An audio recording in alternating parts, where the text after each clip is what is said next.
Every other Monday, Governor Green joins us in studio to talk about issues affecting Hawaii and what he's doing for local residents. He joins us now with more. Governor, good morning. Thanks for joining us. Good morning. Did you have a good Father's Day? It was great. I got this fancy new Father's Day shirt from Jamie and the kids. Wow. Did you get new shoes too? Because I noticed it's different. I bought these so I could be cool like Ross. No one can be that cool. No. Yeah. All right. Anyway, let's go ahead and jump right into the questions. The big question is about the budget. You slashed $500 million, a couple of projects located in central Oahu. Let's begin with that campus for emergency responders, followed by new irrigation. Why did you decide to slash that? Well, mostly it's because it's my responsibility to balance the budget. So I have to do that so that all of our projects statewide are viable. Also, because the budget decreased when the Council of Revenues came down about 3%, again, I had to be responsible. The campus in Wahiawa wasn't quite ready for prime time. Not everybody was on board.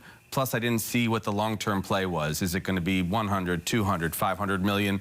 We don't want to get ourselves into circumstances like that where we have an open-ended cost. So, not yet ready, but they can come back and debate that. I think that the senator from there will have a plan B if necessary. Also, I restricted $500 million that was going to go otherwise to the rainy day fund because we just want to make sure we're focused like a laser beam on our priorities today. I made a promise to people to focus on housing, homelessness, healthcare, and education. So that's what I'm doing. We are going to put a total of $500 million extra over the next 2 years into the rainy day fund. That takes us to $1.5 billion. It's a safer play, and also we have to do things like keep our bond ratings good, do projects that we're already focusing on, like the stadium. I don't want us to lose focus, and that's my job. The Hawaii Tourism Authority is looking for a new leader. Now, it was almost replaced by an entirely new entity. Any concerns? Well, that is the concern, right? So the HTA ended up embattled because they were at odds with the Senate, and I can't have that. So you're seeing some changes. You're seeing changes at the HTA. Really good guy in John DeFries, helped through a great tough time, which was COVID. I mean, when I say great, I mean greatly difficult. So he did a good job, but there has to be new blood in these organizations. That the Board of Regents is going to have some new blood. I'm putting Abercrombie over there to shake it up a little bit. You're going to see other changes at the Department of Education. Again, all these people have been doing very good work, but when you get a new governor, new administration, we also want to have a little new blood. All right, let's talk about the Kauai Airport. Always a lot of complaints in that area. The new ones with the scanning equipment, long lines, some delays, the parking, anything that the state can do to make it more efficient. We can be supportive of their contracts for sure. I was over there maybe 5 days ago, 6 days ago, and it actually was pretty calm, pretty stable. But yes, when there are surges of travelers in, the lines have been too long.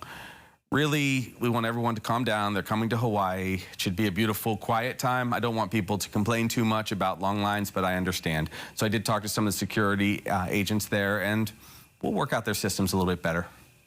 Okay, now we do invite viewers to ask you questions. So one of the viewer questions we received is that today is Juneteenth. Yes. We all know it's a federal holiday.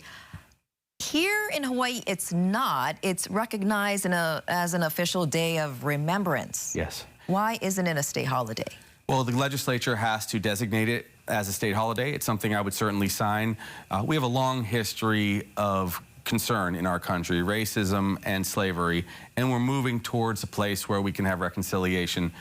It's something important to me. You know, I am pretty left of center on social issues, and I want to make sure we acknowledge the sins of our past. And this is one of those ways where we remember on Juneteenth that there were terrible parts of our history where we did have slavery. So I think we will get there. Right now, most of the federal entities are closed. Certain, like the Fed is closed. You're going to see the stock market closed. But we want people to be out there remembering. So join a parade. Make donations to organizations that demonstrate justice and equity. That's kind of what I like to see on this day. And if you want it recognized as a state holiday, they have to kind of push for it and contact their local lawmaker to start with a measure. They do. Okay. And that's an important process. That's why we have, you know, kind of local government, grassroots government. But I don't think anyone would really balk at that.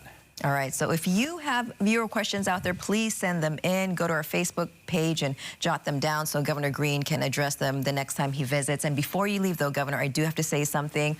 I was wrong earlier. I got to correct myself. You're much cooler than Ross. Oh, thank you very much. Much cooler. And it doesn't just have to do with the shoes either. I appreciate that. One last thing. Yes. We're going to be doing something special with the mayor today. He's doing a great job working with us on homelessness. We're going to be dedicating a new resource center for respite, some state money, some county buildings, collegiality and partnership. This is how we get ourselves moving forward to complement the Cal Holiday. So good on the mayor for doing this. All right. Thank you so much, Governor Green, for stopping by. Have a good Monday. You bet. You too.